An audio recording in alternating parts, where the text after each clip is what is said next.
character for the left. Yeah, I love how the left does nothing but push the most bizarre practices down our throats and up our tailpipes. It takes a real man to tackle the hot issues that really matter. Michael Hart is the man of this house. Welcome to the Michael Hart Show.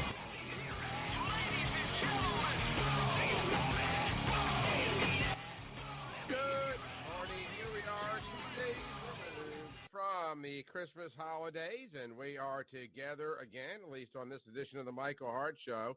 Yesterday was our Wednesday's edition of Unknown America. It's already up some fascinating insights into some of the more interesting, yet, remote maybe, or ignored, or clandestine personalities in American history. Go check that out over heartofamerica.net. Great ways for you to interact with the website and the program and to listen to all the great podcasts. Tomorrow is our Situational Security Friday broadcast, and so we're going to ask you guys, the ones that are listening into the program, if you would be ever so kind as to share it in real time. If you're listening to us on the Twitter feed or Facebook or Periscope or YouTube, or any one of the other archived sites, in addition to michaelhartshow.com.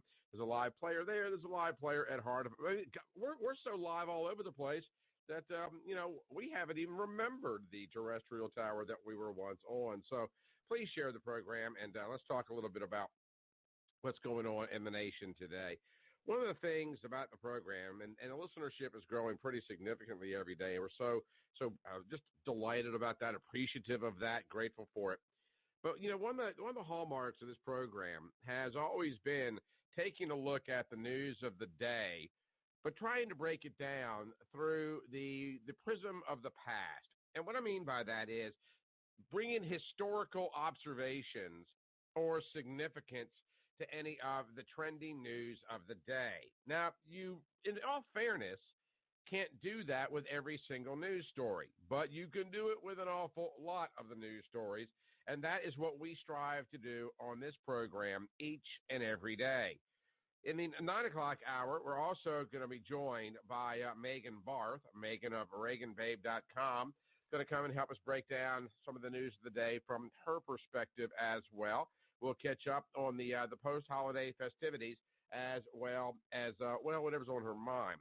But the reason I bring up the historical past and Megan in the same thought, because I know Megan loves talking about this kind of stuff, is the Democrats are already telegraphing that when the majority of them take the oath of office and Alexandria Cortez is inaugurated, that they are going to be bringing forth a lot of programs and policies and bills and handouts and welfares and goodies and free stuff. Oh, my. And it got me wondering about something that we've talked about on this program many times before, but I know that Megan also loves to discuss, and that is not only the re-implementation, but perhaps the expansion and acceleration of the age-old and one would think tired, but yet still somewhat potentially effective Cloward Piven strategy. Are you not familiar with that? Well, if you are, we're going to make you even cringe a little bit more, because it's obvious that's exactly what's coming. If you've never heard of it,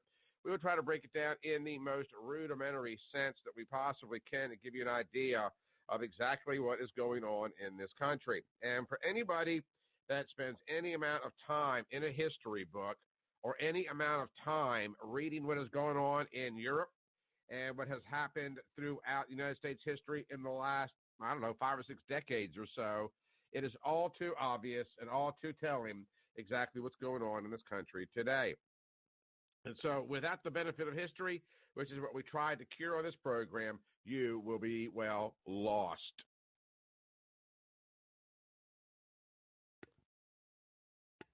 There is, however, some news of the day that's a little more current. First of all, it's kind of an odd twist. The First Responders Bowl was canceled. That's right. The First Responder Bowl between Boston College and Boise State was canceled due to weather and was designated a no contest after multiple lightning delays. This would have been yesterday in Dallas. Now, a lot of you guys are listening to us in other parts of the world, and certainly other parts of the country. But all across the kind of the belt line of America, we are dealing with some pretty significant storms in the region. Coming to you right here from the heart of Dixie, we've got some fairly high winds as well as a lot of rain that was overnight and projected for today. Much of this weather, in fact, started much to our west, ergo Dallas. Fans and players who traveled to Dallas from halfway across the country were left wondering why no contingency plans were in place after the scheduled ServPro First Responder Bowl. Now, maybe it's just my warped sense of humor, but considering the fact that the game was canceled because it was dangerous, because the powers that be thought that the lightning strikes were too much of a threat, and then it's the First Responders Bowl. But is it just me? I guess, yeah, maybe it's just me. Organizers let the teams play for about 10 minutes before the thunderstorms delayed the game for over an hour. The decision to cancel the game as more lightning and heavy rain was expected in the area. I realize this pisses a lot of folks off, but at the end of the day, you know, lightning strikes, particularly in a stadium, I've been, as many of you have as well, on the receiving end of many of these threats in the past. Me personally, if you think there's lightning in the area, you ain't going to have to ask me to go far, particularly if there happens to be a beer in the concourse. No, not really. Okay, never mind, really. You can imagine the locker room when you're dealing with the competitors, and as one reporter had pointed out, they all wanted to play the game. Eagles head coach, his name is Steve Azio, told the Boston Herald that we are deeply disappointed, and I can't speak for the other team, but their locker room is like our locker room, full of competitors. So nonetheless, the game will not be rescheduled as of airtime this morning, but the First Responders Bowl between Boise State and Boston, it was canceled due to weather. Also, President Trump, First Lady Melania arrived back in the United States earlier today after making a surprise trip to Iraq to visit American forces stationed in the war zone. According to one tweet, from him, because, you know, it didn't really happen until the president tweets about it. You know, I have posed that question to so many people. And if I throw it out there again, the response is going to be 50-50. The conversation that I had just a couple months ago with Ann Coulter asked me, or I asked her rather, if she thought that Trump tweets too much, and she made the comment off the cuff that she thought that Donald Trump should be head of the communications department. You know, I don't want to go all Roosevelt on you, but I am one of those kind of, walk softly and carry a big stick kind of guys. But nonetheless, the president tweeted, just returned from visiting our troops in Iraq and Germany. It was bigly. The president actually tweeted, one thing is certain, we have incredible people representing our country, people that know how to win hugely and often. Okay, I threw the last part in, but you really didn't know that until I said that, did you? Because that's just how childish some of these things are. After leaving Iraq, the president's plane stopped at Ramstein Air Force Base in Germany to refuel, giving him a second opportunity to visit U.S. troops. Air Force One did touch down at Joint Base Andrews in Maryland around 5:15 a.m. local time.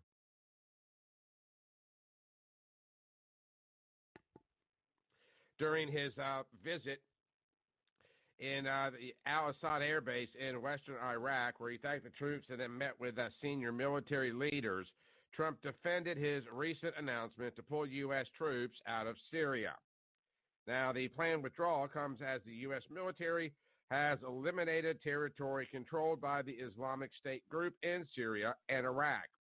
He went on to say, quote, I made it clear from the beginning that our mission in Syria was to strip ISIS of its military strongholds. This is a statement to the troops, adding that the U.S. presence in Syria was never to be open-ended. Now, this is one of those issues for me that, I start to look at the resignation of Mattis as to whether or not Mattis is throwing a schoolyard tantrum over the fact that he's got one less battlefield playground. And I don't mean to diminish the actions of our troops in the region, but President Trump did make it pretty clear that he intended to pull troops out of Syria. He also made it clear that ISIS, once they were back on their heels, would be the deciding factor. He also came out with a statement yesterday where he also made it clear that if the Syrians and other Middle Eastern countries would like to have the support of the United States, that they are welcome to it. Get your checkbook out.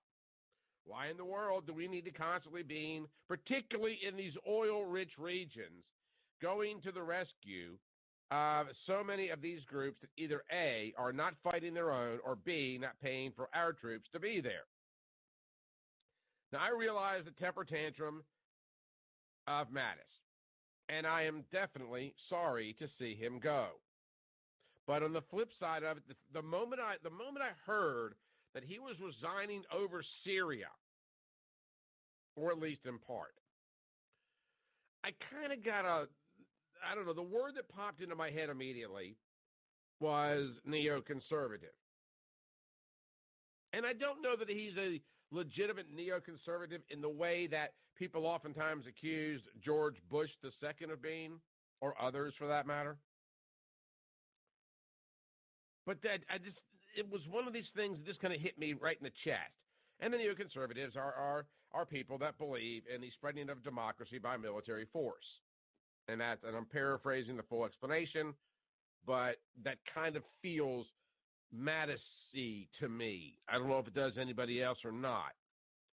But, in watching what is going on over there and the fact that the president said we would be pulling these young men out, LBJ said something very similar about Vietnam, and it never happened.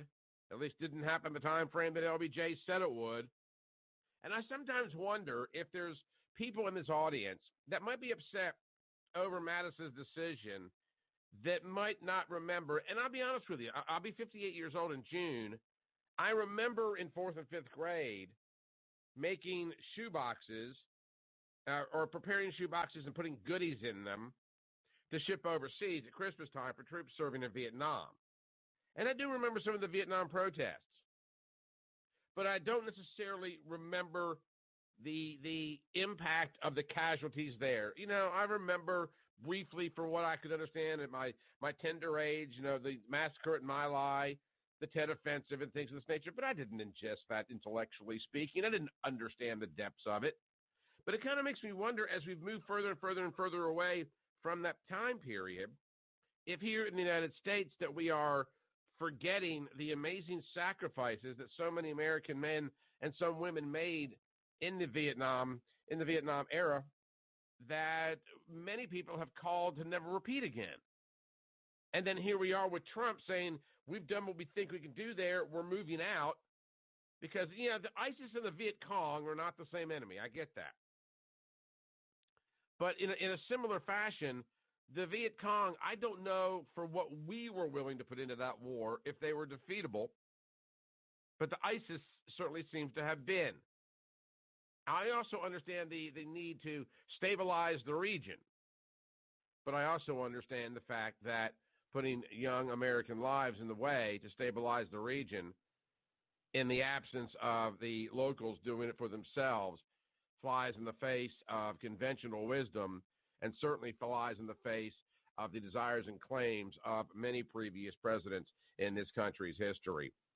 So anyway, after visiting the troops in the Middle East, the POTUS and the FLOTUS are back in Washington, D.C., and I'm sure there will be more tweeting to come throughout the course of the day. Going to take a real quick coffee break, and I mean a quick one here. And when we come back on the other side, guys, it's time. We're about there. As soon as the first of the year rolls around, we've got oathings and inaugurations taking place. Alexandria Cortez is going to get her own private office right next to the Oval Office. I mean, she kind of seems to think she can, hang out wherever she wants to. Maybe she'll move into the maid's quarters of the vice president's mansion. I don't know, or the upstairs guest bedroom. I mean, where could she possibly go? I guess she can go almost anywhere.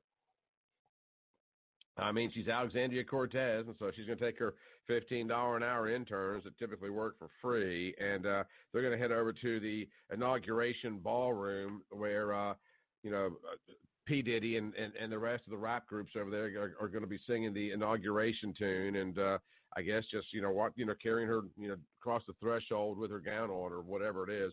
But nonetheless, come January, Alexandria and the rest of the Democrats that have won in the midterms will take to the floor of the House of Representatives, and you can expect to hear the words free, guaranteed, and for all a whole lot more in the new year as the Democrats prepare an arsenal of big government bills that could actually see a floor vote once they take control of the House. Again, applying the prism of history and previous attempts, this one feels like something that we've seen multiple times in the past. However, many in the Democrat field believe that they now have a welfare mandate, and it's eerily similar, not just to the proclamations of LBJ that he would not make American boys do the Vietnamese men's fighting. It looks like Cloward Piven is making a comeback right here before our very eyes. What's that all about? We'll explain that on the other side. If you're not familiar with the Cloward Piven strategy, prepare to be troubled and disturbed, hopefully entertained and enlightened on this, the 27th day of December edition of the Michael Hart Show right here on the Heart of America Talk Radio Network.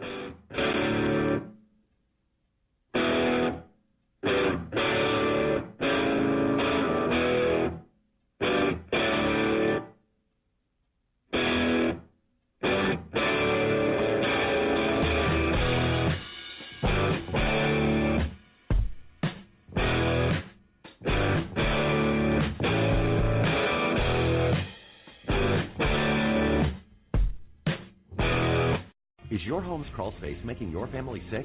Let Alabama Water Management inspect your crawl space today. A wet, moldy crawl space can cause serious foundation problems. They are breeding grounds for disgusting odors, polluted air, potentially harmful allergens, and volatile organic compounds that can actually make breathing difficult and the air in your home very unhealthy. Don't take chances with your family's health. If your home has a crawl space, call Alabama Water Management today for a no-cost, no-obligation crawl space inspection.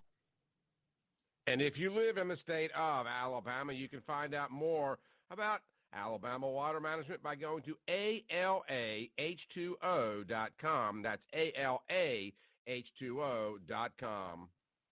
The Land Report, the magazine for the American landowner, is a proud supporter of the Michael Hart Show. Currently, they're offering an exclusive subscription price for listeners of the Michael Hart Show. So click on the subscribe button on landreport.com and enter the code HARTSHOW at checkout and receive a 1-year discount on America's #1 land magazine. You'll get a full year of the Land Report, which normally goes for $59, for only $15. That's a 75% savings off the cover price. Again, that's promo code HARTSHOW at checkout of thelandreport.com, and make sure to check out the Land Report on Facebook if you love land.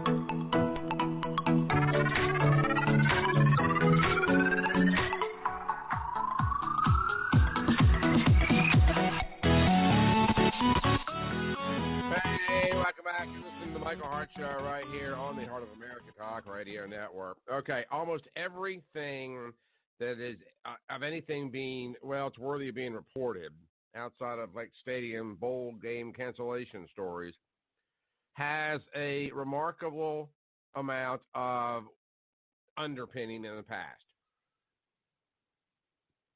I have rediscovered this so many times that it's absolutely mind-numbing. You're going to expect to hear the words free and guaranteed and free for all a whole lot more in the new year as Democrats prepare an arsenal of big government bills that could actually see a floor vote once they take control of the House.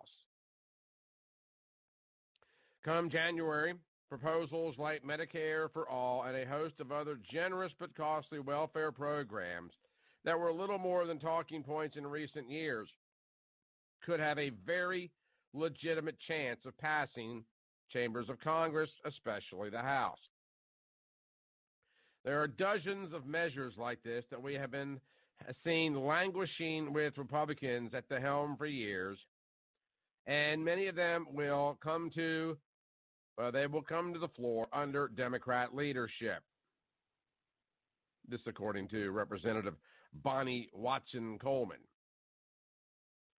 With the GOP's expanded majority in the Senate, it's unlikely that some of these measures would make it to President Trump's desk, but their consideration on the House side would mark a first step in formally considering major government expansions concerning everything from education to health care that Democrats increasingly favor.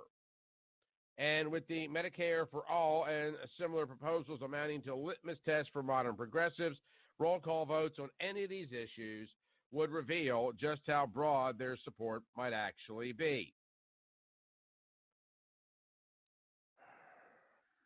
At the same time, floor votes putting Democrats on record for multi-trillion-dollar policies could embolden Republicans working to recover from their midterm losses. House GOP leader Kevin McCarthy, shortly before the November elections, told Breitbart that Democrats are moving towards clear socialism and suggested that Republicans need to make the case for unleashing the great powers of liberty and freedom. Some of the Democrat Party's agenda, likely to be spearheaded by Nancy Pelosi, was spelled out in their A Better Deal campaign.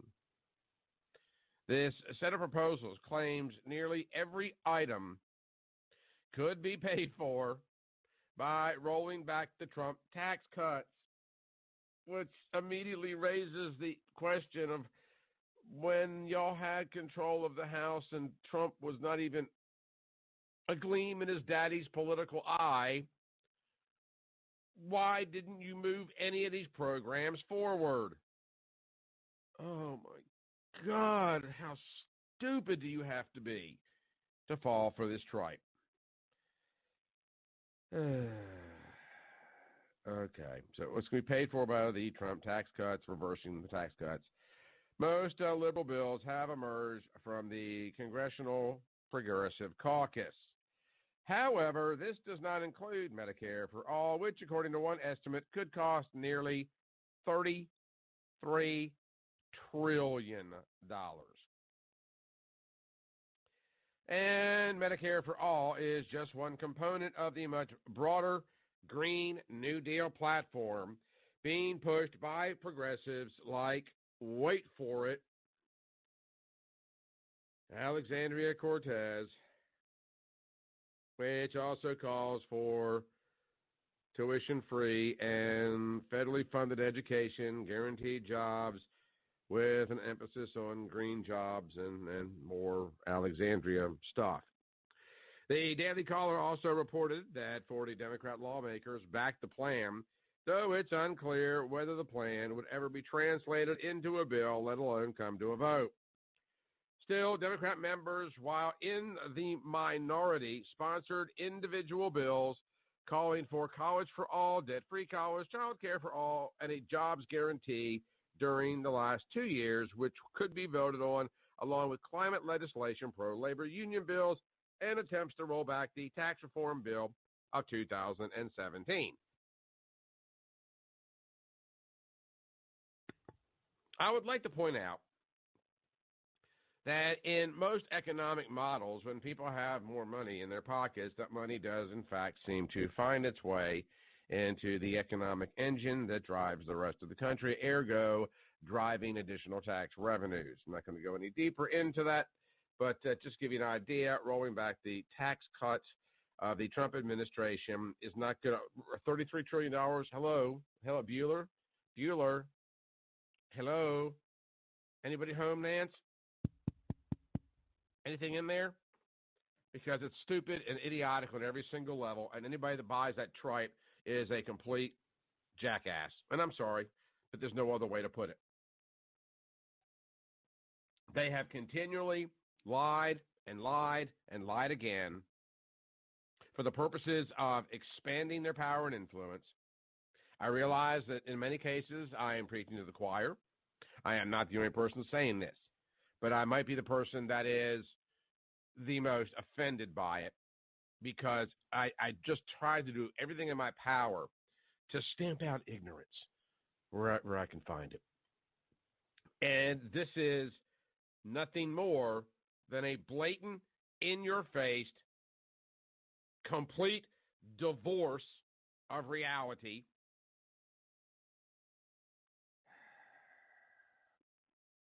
According to Representative Bonnie Coleman,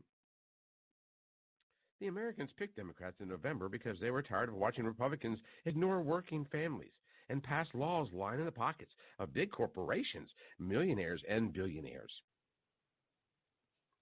So now we're being led to believe, and I don't have time to get into this today. I probably shouldn't even have started it. But now apparently these were no longer Republicans, were neoliberals. Oh, no, that's a real thing. Google it. All right, maybe we'll have to save that till Monday or Tuesday of next week. I don't have time to really break down the neoliberal thing. But when you talk about lining the pockets of big corporations, millionaires, billionaires, trillionaires, oh my, you're starting to get into neoliberal territory. And a world, oh my God, a world or a nation governed with neoliberal policies that's in political opposition to democratically social policies. Oh, God, OMG, that would be fun to watch. Again, don't have time to explain all of it too in depth today, but it could be quite interesting. So anyway, Watson Coleman introduced the Federal Jobs Guarantee Development Act in 2018, and she said she expects the bill to reach a vote in 2019.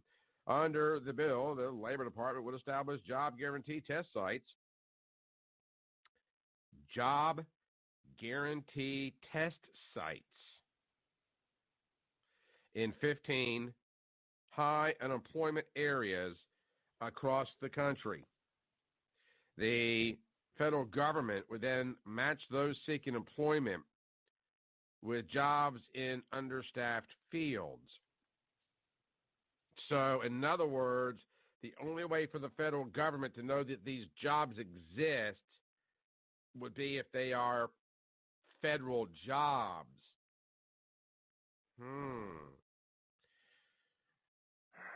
It's interesting to note that there was an article or news story just last evening, and this is locally to Birmingham, Alabama, where we're coming out of. But there is one local tech firm that is having a job fair, private firm, having a job fair here next week or so because they have 1,500 programmer openings. 1,500. There are jobs for those looking for them, but there's also jobs for those that are educated for them.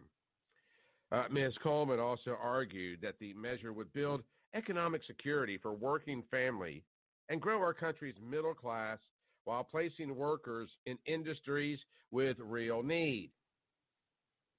There is one area of a better deal that could see bipartisan cooperation and support from President Trump, a $1 trillion infrastructure package. Okay. The Better Deal program of the Democrats supposedly advances green jobs. Is infrastructure rebuilding green? I've never met a green bridge. Going to take a real quick break. I'm going to break down the Cloward-Piven strategy, which this is really all about on the other side. I think Murph has called in, wants to make a comment about Syria. So let's get him in here real quick, and then we'll tell you what's really going on with the House of Representatives and all the greening of America. Good morning, Murph. How are you? I'm doing well, Michael. How you doing? Very good, thank you. Yeah, the problem with Syria, just like the problem with the liberals that we now have in Congress, is that it's an ideology in ISIS, and we may be able to suppress them, but you're never going to defeat the violence and stuff in the Middle East. They've been fighting with each other for 4,000 years. So, pulling out is not such a big deal. But to compare that to Obama, who not only did he pull out the troops, but he gave up our intelligence assets to our enemies, and they were all thrown in prison or killed.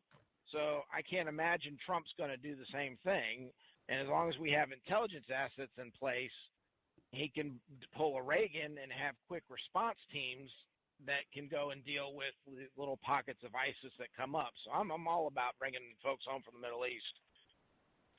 Yep, I'm right there with you, Murph. It's been long enough. Let's bring these boys and girls home. If we need them, we need them out there. But Trump also makes an interesting point. Why in the world is the United States funding the fight in the Middle East? If they want to pay to have our troops there, that's something that we can certainly negotiate. And that way you can also have a voluntary aspect to those that deploy.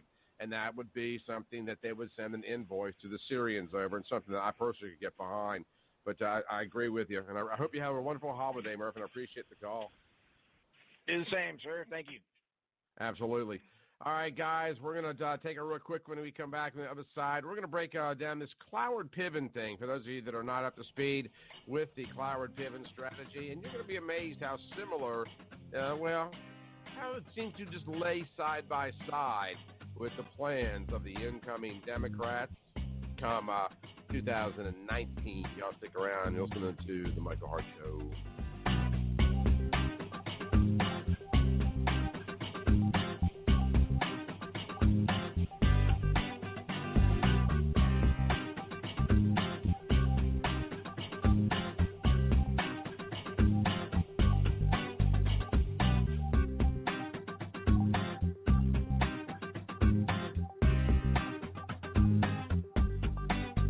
If you're a fan of The Michael Hart Show and are enjoying the daily commentary, interviews, and audio shorts, then please consider supporting the program financially. Creating a daily talk program takes a great deal of time and money. Although corporate sponsors are always welcome, the real support comes from people like you, the regular listeners. So if you support the Christian conservative message and values we share on this program and would like to help, please go to our website, michaelhartshow.com, and click on the orange Patreon button at the top of the page. For less than $7 a month, you can help us keep going while we spread our faith-based conservative views worldwide. So if you support our views, please consider supporting the program. Just go to www.michaelhartshow.com and click on the orange Patreon button, and thanks for your support and for listening. The Land Report, the magazine for the American landowner, is a proud supporter of the Michael Hart Show. Currently, they're offering an exclusive subscription price for listeners of the Michael Hart Show. So click on the subscribe button on landreport.com and enter the code HARTSHOW at checkout and receive a 1-year discount on America's #1 land magazine. You'll get a full year of the Land Report, which normally goes for $59, for only $15. That's a 75% savings off the cover price. Again, that's promo code HARTSHOW at checkout of thelandreport.com, and make sure to check out The Land Report on Facebook if you love land. None shall pass. What? None shall pass. I command you, as King of the Britons, to stand aside. I move for The Michael Hart Show. You make me sad.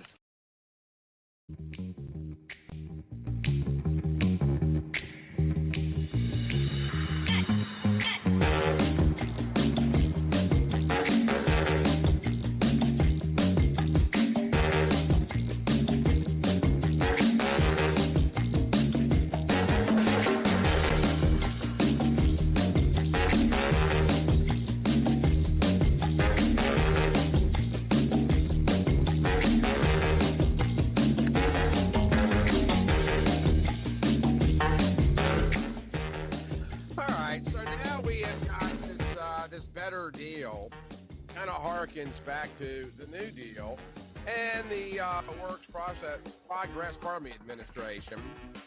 And, I don't know, all the other liberal programs that have, they've been deals and programs and administrations. Doesn't it sound kind of FDR-esque? Yeah, it does. It also calls for $50 billion in spending to increase public school teacher pay. Oh, and another $50 billion, for school infrastructure. Those green teachers and those green schools. Yeah. The incoming chair of the Education and Workforce Committee, his name is Bobby Scott. He introduced a Workers' Freedom to Negotiate Act. Workers' freedom to ban state laws that allow employees to opt in, not to join a union and pay union dues. Okay, workers' freedom to negotiate. Now, this bans state laws that allows employees to opt not to join a union and pay union dues. That particular piece of legislation or that bill, not necessarily a bad idea. So there's something that makes a little bit of sense. You join a company, you can't be forced to join the union. Which, by the way, is kind of an odd thing for a Democrat to introduce, since unions are mostly beneficial to Democrats.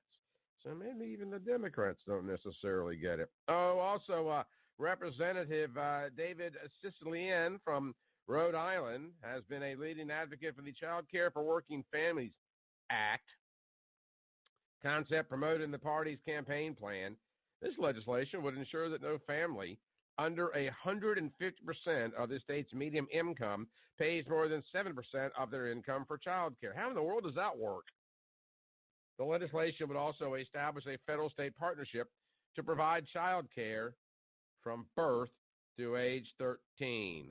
Now listen to what we just shared with you. Federal and state partnership to provide federal child care from birth to the age of 13. Okay, one more time. Federal child care. The government babysitting your children.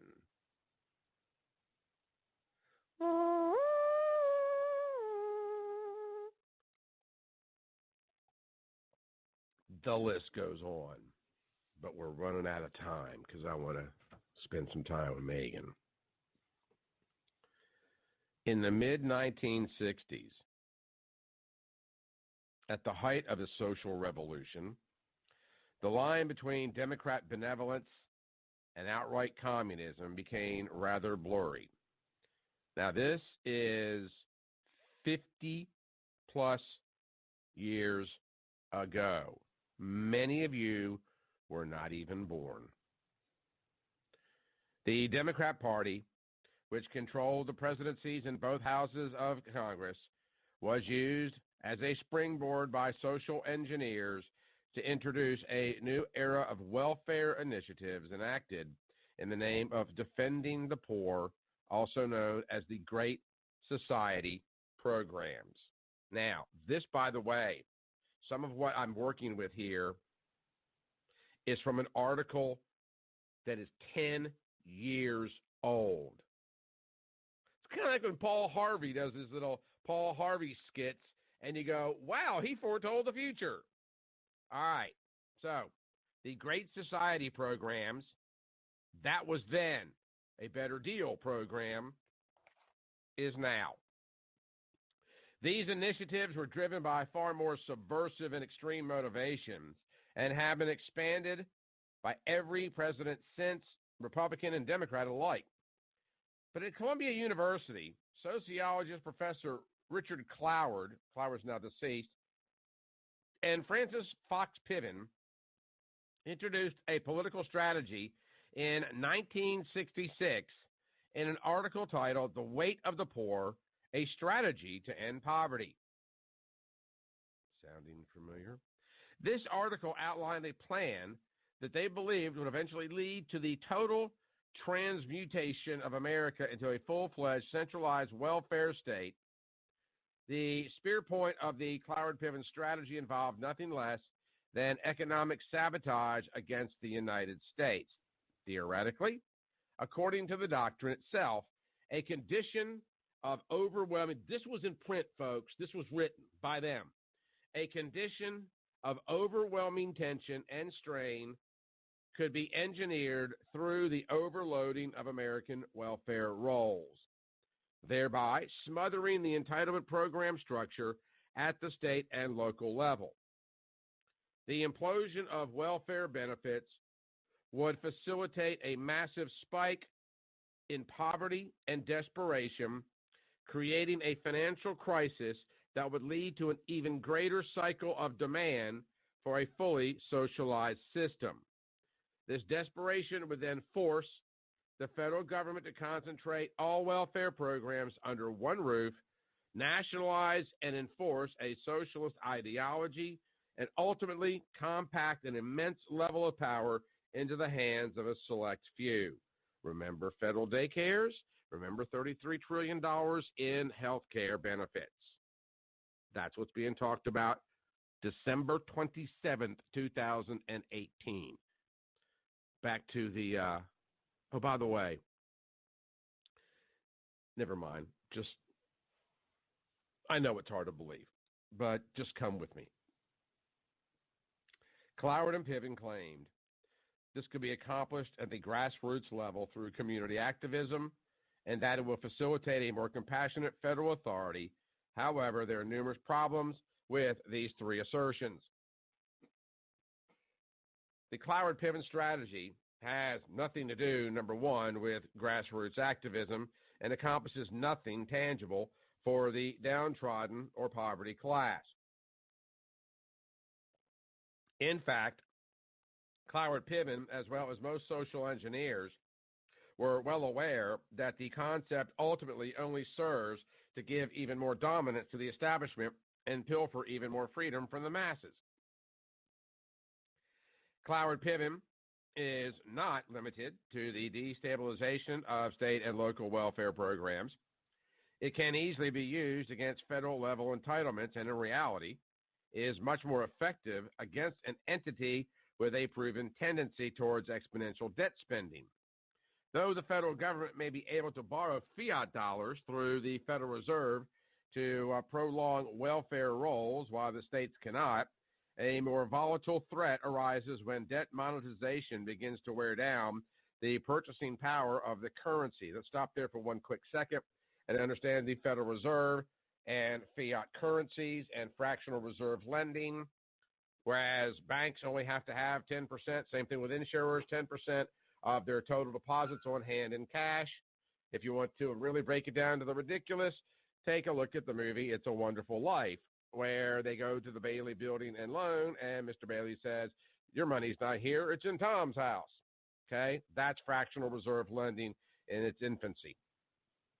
So nonetheless, Cloward-Piven are making the point here that the federal bank or the Federal Reserve Bank can print as much money as need be.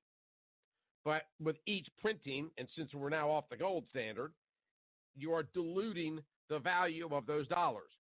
And states can't have access to it anyway.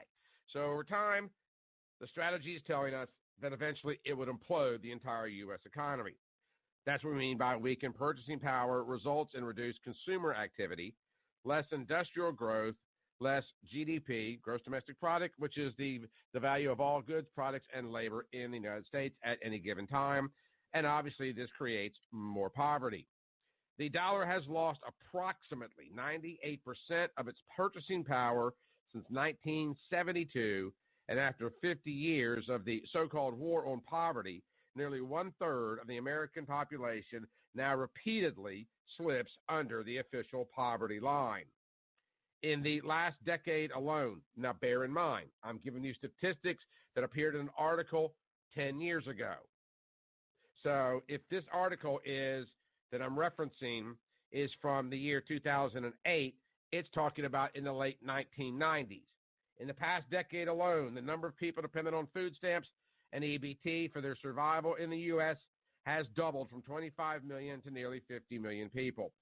Those who receive some kind of payment from the government, including those on Social Security, disability, and veterans benefit, are approximately 100 million people. Americans on Social Security do not consider themselves welfare recipients because they paid into the system.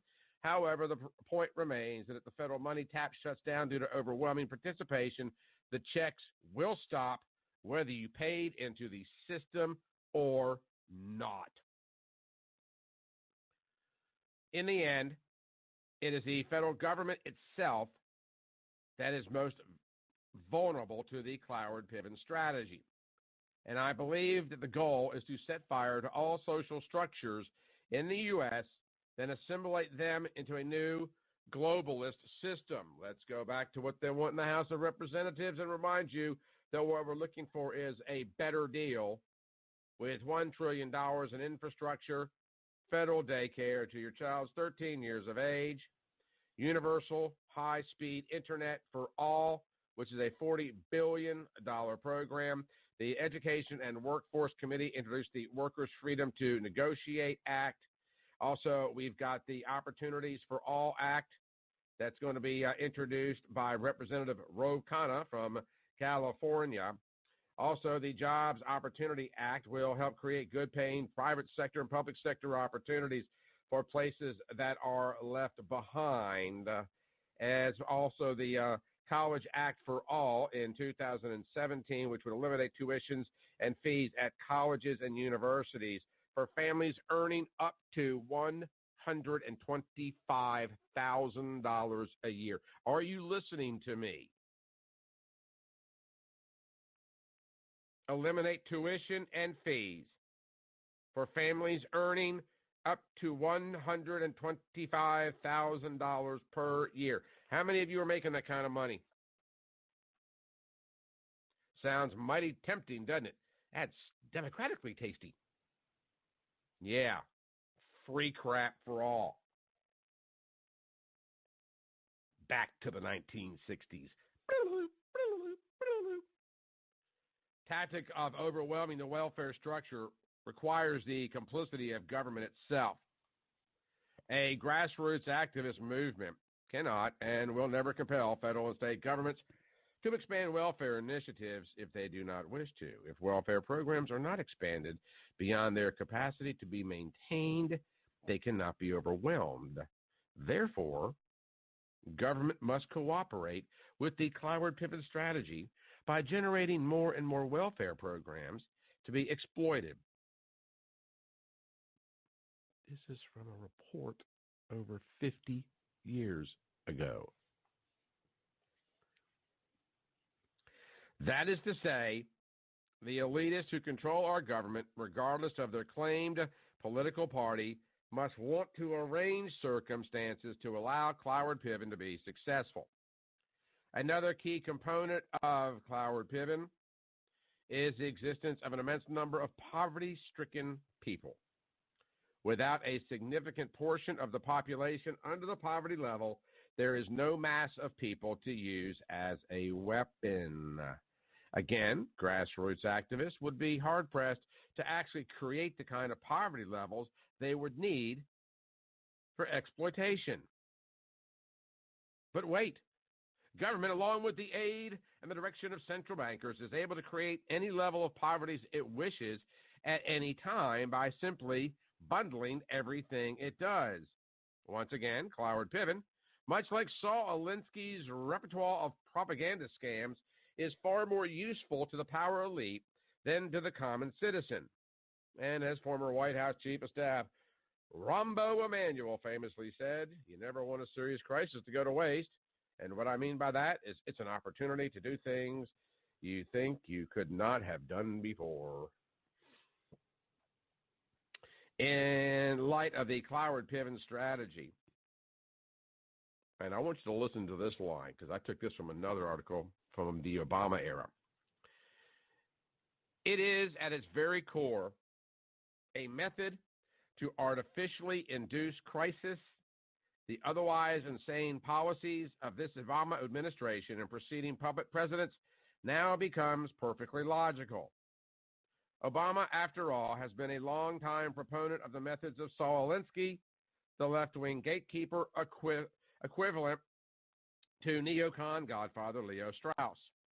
Cloward Piven were also avid followers of Alinsky, who promoted lies, misdirection, subversion, the abandonment of conscience in order to win social power at any cost. Now, here's where it gets kind of even dicier.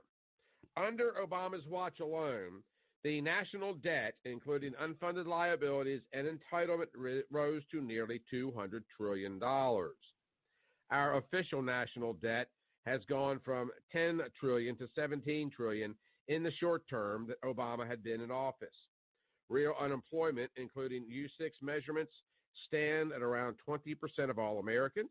Personal wealth and savings have plummeted. Wages remain in stasis while prices on necessary goods continue to rise. In the articles, the socialization of America is economically impossible and Obamacare is a divide and conquer distraction. The author examines much evidence suggesting that Obamacare was actually designed to fail, by the way, a belief that I myself maintain, and that the bumbling of the Obama White House when dealing with the program was purely deliberate.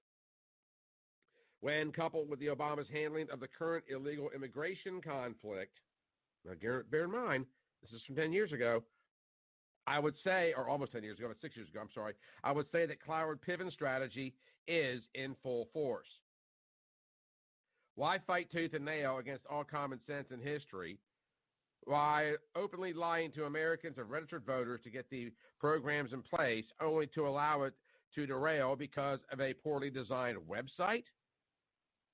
Something that many of us had asked ourselves. You can build a decent working website on GoDaddy. Look at what Amazon does. The numbers aren't even in from Christmas sales yet, and Amazon alone promises to have sales in the billions. But the Obama administration cannot even construct a website that allows people to enter their name, rank, and serial number for the purposes of signing up for health care. And by the way, if you've never ever been to the healthcare.gov site, go check it out. It's fun for all. It'll confuse the ever-living hell out of you. It'll also just completely repulse you on what it would cost for you to participate. Tried that. I opted for Cobra.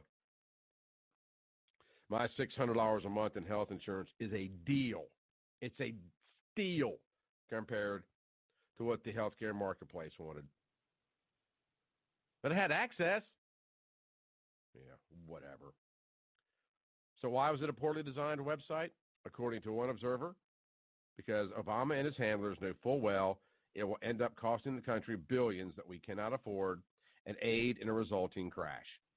Why the sudden surge of illegal immigrants into the U.S.? Why not? The White House has made it clear it has every intention of keeping them within America by allowing the Border Patrol to ship the detained across the country where they are then released. Bear in mind, that statement has nothing to do with the migrant caravan. That has to do with 6 or 7 years ago when we faced another caravan to our south. And that's exactly what happened. Remember them being shipped off to Houston? Remember all the cages that supposedly these young children were being placed in at our southern border that were actually cages from the Obama administration? It was that migration. It was that one. And so they were processed in Houston and Dallas and Seattle and Minneapolis and Atlanta and then released into the general population. The White House has made it clear it has every intention of keeping them within America by allowing the Border Patrol to ship the detained across the country where they are then released.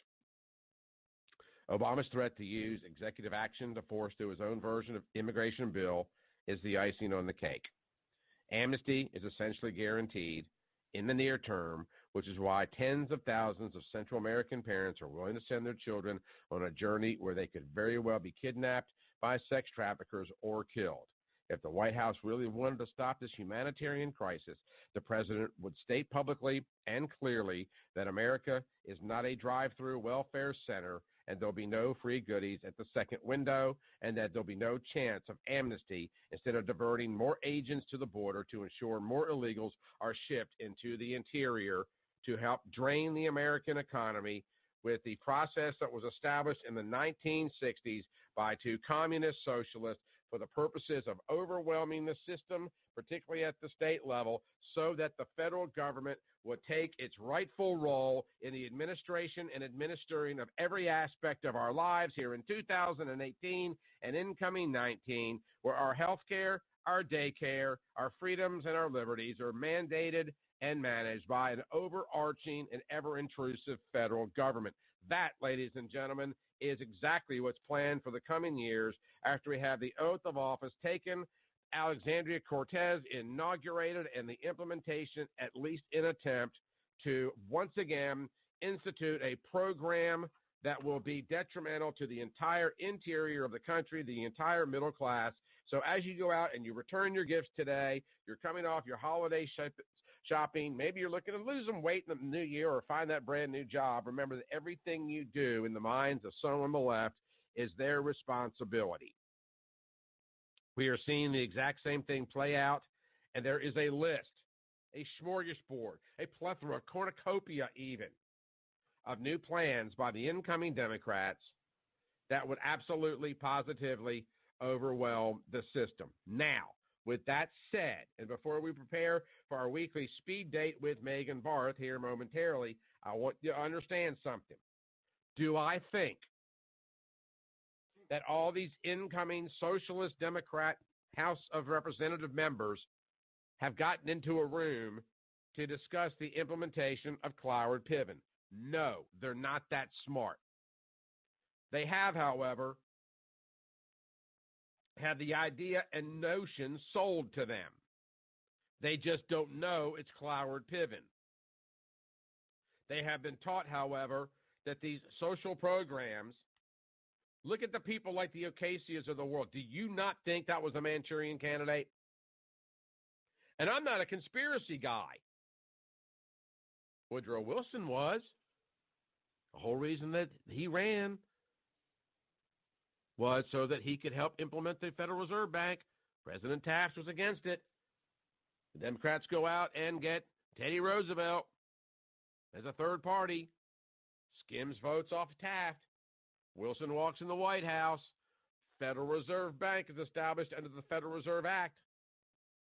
And here we are, over 100 years later, talking about the Federal Reserve Bank being used to do what? Capitalize federal welfare programs for keeping the great masses and the unwashed and the uninformed and undereducated in their care and charge.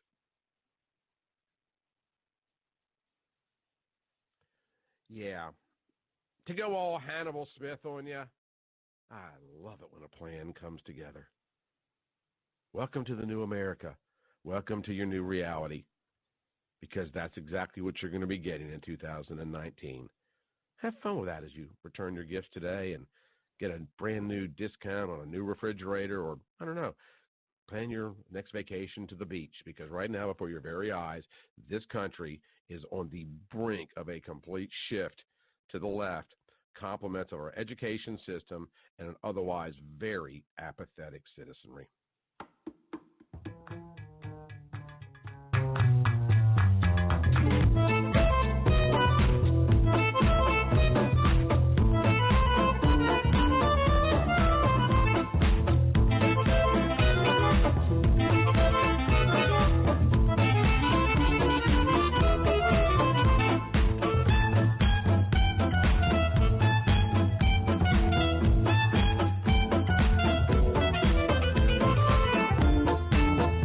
If you're a fan of The Michael Hart Show and are enjoying the daily commentary, interviews, and audio shorts, then please consider supporting the program financially. Creating a daily talk program takes a great deal of time and money. Although corporate sponsors are always welcome, the real support comes from people like you, the regular listeners.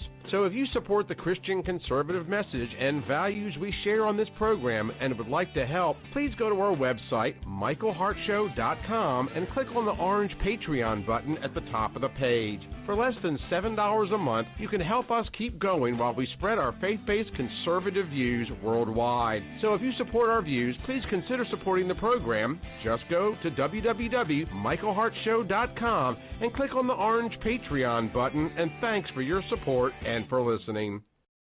Does your home have a water problem? Drainage around your home can cause all kinds of headaches. Disease-causing mold, cracks in walls, foundation failure, even roof leaks. At Alabama Water Management, we know that problems can often be fixed from where the water is coming from, outside. Our approach is less invasive and less expensive. So before you spend thousands on a potentially unnecessary waterproofing system, call Alabama Water Management for a free evaluation. Alabama Water Management. Don't waterproof, water prevent. Find Alabama Water Management on Facebook or on their website at ALAH2O.com. It's the Michael Hart Show. Come again? The Michael Hart Show. You know I don't speak Spanish. In English, please. A liberal dose of conservatism. How'd you do that? I'm not even mad. That's amazing.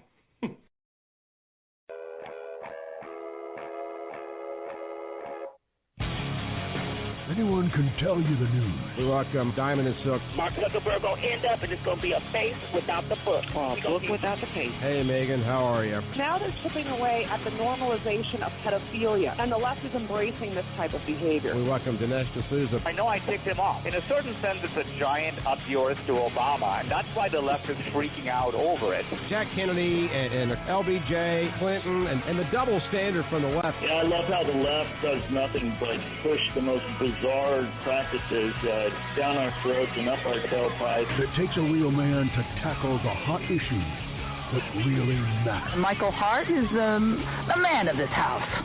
Welcome to the Michael Hart Show. Hey, welcome back.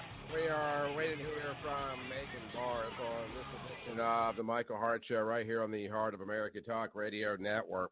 I want you guys to do me a little bit of a favor, and don't take my word for anything that I just shared with you. Go out and do your own research. Historically speaking, there is a whole trail of breadcrumbs leading all the way back to the mid-latter portion. You can actually trace a lot of this stuff right back into the Reconstruction era of this country and see the formation of the current modern-day political parties as they shaped up and exactly what their plan was ultimately. And there's been a lot of talk over the last couple of years about how feckless the Republican Party has been in stemming the tide of the Democrats. And to a degree, that's intentional because they are also beneficiaries, which is why over the years, I have driven this point absolutely to tears that it really. It's not right versus left. It's us versus them.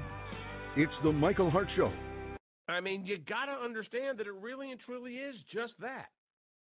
And if we're going to stand idly by and watch this, then it's on us. It's the reason we do the program. It's the reason we've asked you to support the program. It's the reason that people take time away from their families and away from their friends to come and talk to us about what's going on in the country around us today. The Democrats are lining up. Are you sharing the program? Are you telling people what we're hearing? Because, we're going to wake up one day and just go, what the living hell just happened? But I'm being very serious about that. What the living hell just happened? The list here is too long for me to even share with you. All the idiotic plans that they have planned for this country. And if we did not see a heaping helping dose of asinine during the Kavanaugh confirmation period, I don't know how else to explain it to you. Maybe our good friend from Las Vegas, Ms. Megan Barth, our weekly speed date here on a Thursday, maybe she can help me out. How are you, Megan? Did you have a good Christmas? I did. How about you? Oh, ho, ho, ho. No bah humbug? Nah, not really. A lot of family, as kids grow up and they get married and they, take on significant others of their families just get so big that there comes a point in time where all you do is drive around in circles, saying hello to people, handing out checks and gift cards, and then you take it back to the house and take a nap till January 1st. But anyway, yeah, had a good time. All right, Megan, we've been talking today a bit, and it's something I've covered many times over the years, about the use, and I got really deep into it today, of Cloward Piven. And one of the reasons that I got into it today is I'm going through this list of all these programs that the Democrats in their new Green New Deal program, they've got, by the way, they got a Green New Deal and they've got a better deal. They're so advanced and so progressive in their ideologies that their plan for America needs two titles. But I mean, we got federal daycare here, $33 trillion more in Medicare and Medicaid, $1 trillion infrastructure package, $50 billion to increase public school teacher pay. I mean, this is some good stuff, isn't it? But they couldn't find $5 billion for a wall or a barrier. I'll even take $5 billion for an alligator moat. So I don't suppose they have anything related to border security, cyber security, anything like that. It's all about, I'm assuming that the handouts that they're willing to spend, has to do with conditioning people to become reliant on government at the earliest age possible. Therefore, daycare. Why not? Yeah. Federal daycare. I should be paying for everybody else's children while they throw them into daycare. No, you're exactly right. And I don't know if you saw this this particular College for All Act. It eliminates, now listen to this, it eliminates tuition and fees at public colleges and universities for families earning up to $125,000 a year. $125,000, and college is going to be free. So who's paying for the free stuff? Well, everybody. Right, of course. Of course. Just like Obamacare was supposed to be health care for all, and it ended up being health care for a few, and we all got stuck with the bill. And so, again, where did you find this article, by the way? Because I'm very curious. This actually, believe it or not, was right there on Fox News. It was published yesterday. It's the Dems aim to bring big government programs to floor vote with 2019 House takeover. And it's just a list. Now, it's written long form, but it's basically just a list of all the different programs that are being produced from people like Bobby Scott from Virginia or David Cicilline from Rhode Island. Also, was it Ro Khanna, a Democrat from California, who's introduced the Jobs Opportunity for All Act. And then we have got another one. What's Jobs Opportunity for All Act? That's Jobs Opportunity for All. We have the lowest unemployment since the 1960s. But he believes that we need an act of legislation in order to somehow create jobs for all. Yeah. That's that euphemism that I always talk about, how Democrats always use euphemisms in order to hide their true, I don't know if it's intent, but basically the outcome is always a disaster. For example, Obamacare was called, what was it called? It was called the Affordable Health Care Act. It was not affordable. It had nothing to do with health, and it certainly was not caring, specifically when it knocked off about 15 million to 20 million people from their health insurance and their doctors. But they always have to disguise their disasters with these euphemisms. So the Jobs for All Act, this is curious. Well, that's not the only one, because we've got this Representative Bonnie Coleman. Now, she's out of New Jersey. She didn't want to be left behind on the jobs thing, so she's introduced now listen to this one, the Federal Jobs Guarantee Development Act, the FJGD. She said she expects the bill to reach a vote in 2019. Now, under this bill, the Labor Department would establish a job guarantee test site in 15 high unemployment areas across the country. The federal government would then match those seeking employment with jobs in understaffed fields. This raises a couple questions for me. Like, number one, how do they know who's understaffed? So it would imply that they would be understaffed federal jobs, number one. But number two, are these things not pretty much listed on every website that's out there, the Department of Labor website, the newspapers, and go to the Ladders or Match.com, or how it's almost like come in here, take a test, and we're going to beat you to death with employment. So we need a new bureaucracy, which I guess will hire more federal workers in order to keep that bureaucracy alive. So we need a new federal bureaucracy in order to create jobs. No, but check this out. No, but you got to wait a second. You got to tie the timeline together here. I mean, first off, okay, so there's no tuition, okay, for college or junior colleges if your family makes up to $125,000 a year. That's insane. $125,000 a year in places like Alabama or Mississippi, that goes a long way. You can't look at it through the eyes of California and New York. I mean, I realize, it doesn't go as long there, but the Deep South, it definitely does. But think about this for 1 second. So we've got $125,000 a year in free tuition for your kids. Then they get out of college with a degree that they cannot use.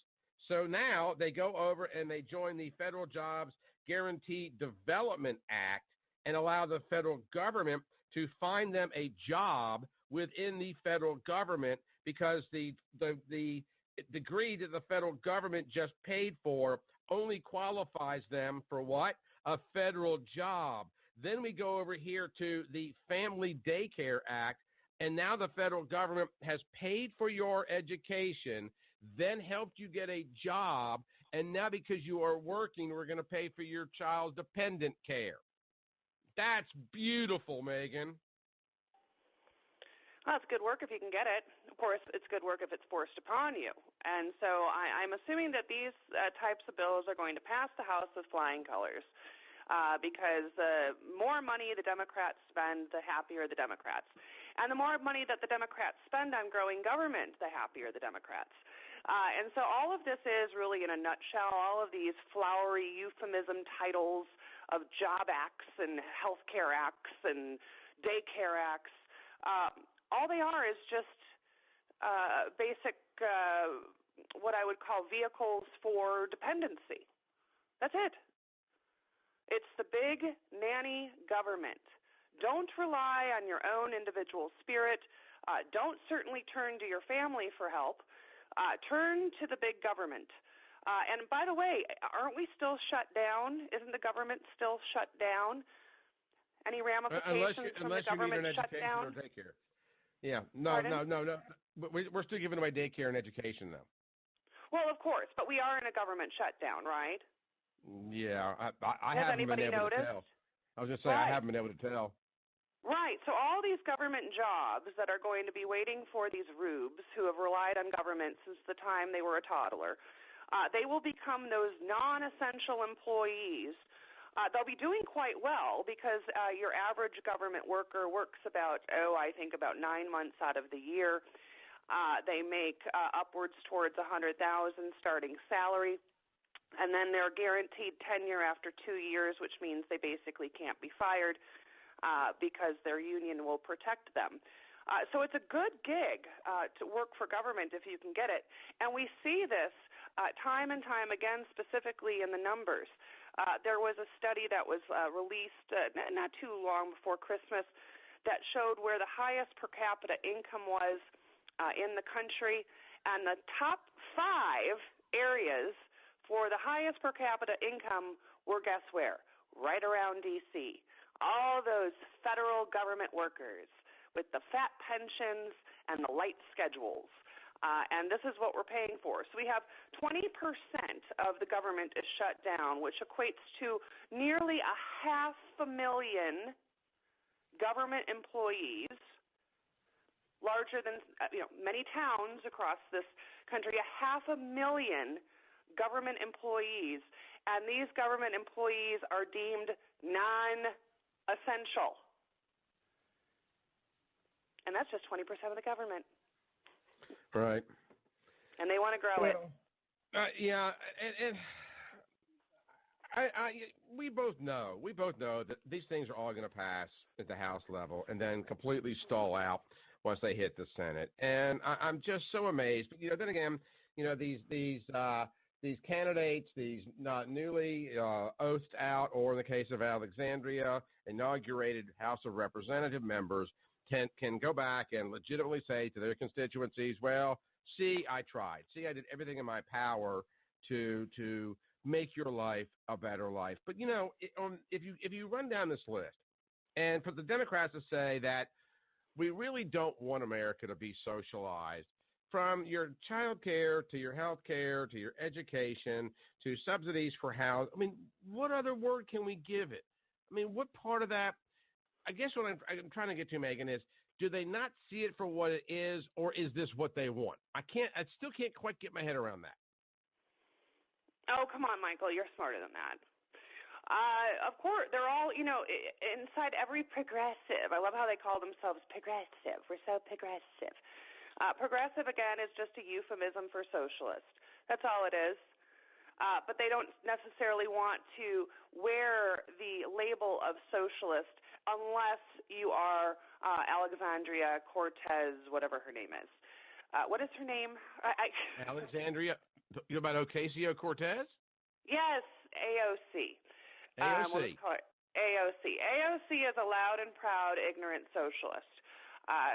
She tweets, and then she gets owned by Sebastian Gorka. I absolutely love it.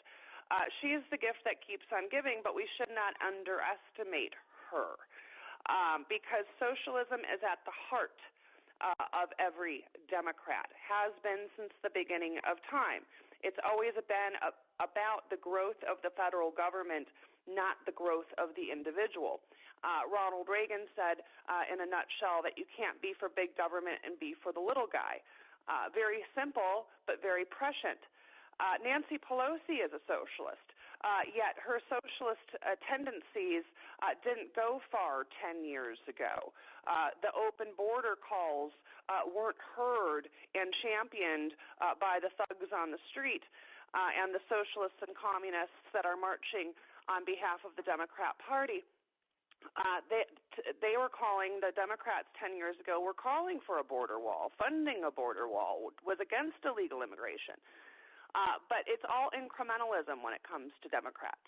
Now that socialism is selling well, they'll simply just hide behind, you know, the progressive label, and then they'll enact these types of policies, which are totally socialist at their core, each and every one of them, because all of the policies have to do with centralized power, centralized control, and growth of the federal government.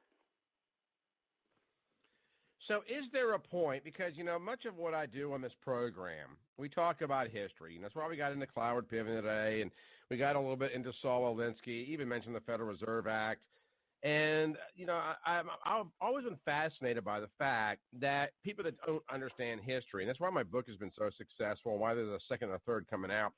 But one of the things that just gets to me is that people cannot see to wrap their head around the fact that we've been down some of these roads before. They have all proven to be dismal failures. Had we not had the horrors of the Second World War, it's possible that the economy never would have recovered by some of the FDR policies.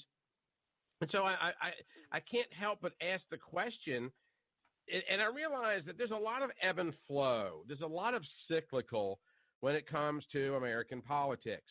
But do we get past this version of it, Megan? Because at least back in the day, you know, people that supported the ideologies of FDR, there was not a whole lot to compare and contrast to. Now we have a wealth of data that proves these programs cannot be long sustained. But does that matter? Or are we just that ignorant, too many of us that ignorant of the truth? Well, I think that, you know, here's an example. I went to a fundraiser for a prominent Democrat in San Francisco, and it was at a $22 million house, which was about 6,000 square feet on maybe an acre of land in Palo Alto. A beautiful garden. But $22 million. So as they're all swilling their, you know, Dom Perignon and talking about their fear of nuclear war and Trump's hand on the button, the senator was talking about how the youth vote was so crucially important. specifically around gun control legislation. That's kind of where he thought that the youth vote could center around and where they could really capitalize on the youth vote through gun control legislation. Yet, I agree with him to a certain point. Yes, the youth vote is important, and yes, if you center around gun control specifically after, like, the Parkland shooting, for example. But the youth are being conditioned by their socialist radical teachers, indoctrinators, to believe that socialism just hasn't been tried the right way. It'll be American ingenuity that puts in socialism that will finally make socialism work, and it will be a humanitarian tool in order to lift people out of poverty. Never mind that socialism has killed 100 million people over the course of time through its parent of communism or its sister of communism. Never mind those statistics. Don't look at Venezuela. Don't look at Cuba. Those countries are so far away, and obviously those brown people didn't get it right.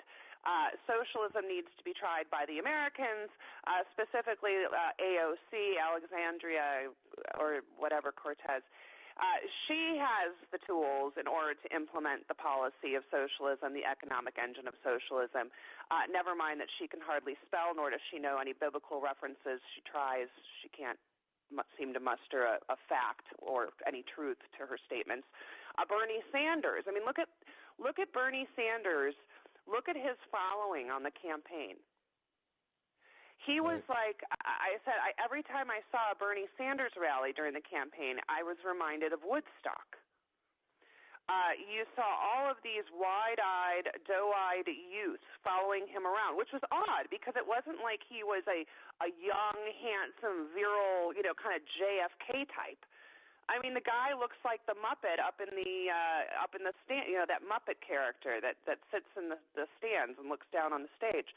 Right. Wild white hair, wild-eyed, pushing 80 years old, and the guy's a rock star. But he's a rock star amongst the millennials because of his message. Millennials are probably, at this point, the most entitled generation I have witnessed. And I talk to a lot of folks our age who are small business owners, and the worst thing they fear is having to employ a millennial. Because they've been churning through millennials, they can't seem to find somebody that doesn't want to take a, emotional break. Their feelings might be hurt. What do you mean we don't get 2 hours for lunch? What do you mean I have to work 8 hours a day? The stress of just knowing that I need to take a break. So we have, these entitled doofuses that are being raised by equally entitled doofuses, which happen to be many of their college professors or teachers in elementary and grade school, et cetera, and they don't know any better. So you rely on the ignorance of the masses in order to increase and centralize your power and control. And Bernie actually did that very well with this message. So I can't say that, at this very swanky fundraiser that I had to attend anonymously, that the Democrat senator was wrong in the focus on the millennial vote. And then, of course, you look at the millennial vote and the turnout in the midterms, and the Republicans better do something to get many of these millennials on message and on the right message. Yeah, you're exactly right. And it's just stunning to me. And, and you made the comment about how appealing Bernie Sanders is to so many of these people. And there was an interesting article that I read a couple of weeks ago about that is the single biggest threat of Alexandria Cortez is the fact that there are so many people out there that she's connected with because of the message. And it doesn't even matter how smart she is. I mean, we focus on her intellect and her brains, but the majority of people out there, they just focus on how charismatic. There's even chatter now of Beto O'Rourke in 2020. I mean, and the guy lost. I mean, what is up with this? Well, yeah, I mean, and when you look at the ticket, when you look at the ticket of the Democrat Party or even the leadership of the Democrat Party, it's all old white men or women. Beto O'Rourke simply is a rock star amongst the Democrats because he sounds Hispanic. His name sounds Hispanic. And yet, even with $80 million in the bank, Beto O'Rourke lost in Texas, and but he didn't win he didn't lose by a significant margin, which kind of leads us back to our original talking point, which was kind of centered around the border wall, how Democrats couldn't find funding for the border wall, but they're finding funding for all of these socialist programs. Right. That is why immigration is so important to Democrats now, because they realize that even if their message necessarily isn't the best message, as long as they can grow the dependency class, specifically through low-wage, non-English speaking, low-skilled workers that will be either illegally imported or legally imported into this country, they can build their base and build their power by changing these red states through migratory patterns to blue or to purple. That specifically is happening in Nevada because of the California refugees and migrants that are fleeing from that totalitarian state. We have a high illegal immigration population here, which drains our resources. And I'm very curious, Michael, and I don't know how the Alabama kind of demographics shake out in elections, but all of these suburban soccer mom women that are flocking to the Democrat Party, why? When you look at how our schools are specifically impacted by illegal immigration, how illegal immigrant kids who do not speak very good English or any English at all, and thereby we have to set up all of these special programs like English as second language studies in schools. When you look at all of the diseases that are brought over with illegal immigration, specifically this polio-like disease, which the CDC is not reporting on, that is impacting our youth. That can be traced directly back to Central America as far as where the virus originates. How many Central American migrants are flooding our borders? More than ever before. And so you kind of start connecting the dots, and I have to ask the women, what the hell are you thinking? What is the Democrat Party doing for your children? Nothing. Well, I've asked very similar questions of the African American community as well, and I end up getting answers that are so patently incorrect it's almost scary, because there seems to be a narrative out there. The Democrats have, they might have tapped into emotion, but they've also tapped into a healthy dose of ignorance. Unfortunately, Megan, we are out of time for this program. I've only got about 30, 40 seconds left. Real quick, tell everybody how they can learn more about Reagan Babe and Megan Barth. ReaganBabe.com, Reagan Babe on Twitter, Reagan Babe on Facebook. And if they'd like to, they can listen to me for the next 3 hours starting at 9 Pacific on 790talknow.com. Excellent. 790talknow.com. Excellent. Yep. Megan, thank you so much. We'll definitely do it again next week. Thanks, Michael. All right. Thank you. And if I don't talk to you, have a very happy New Year.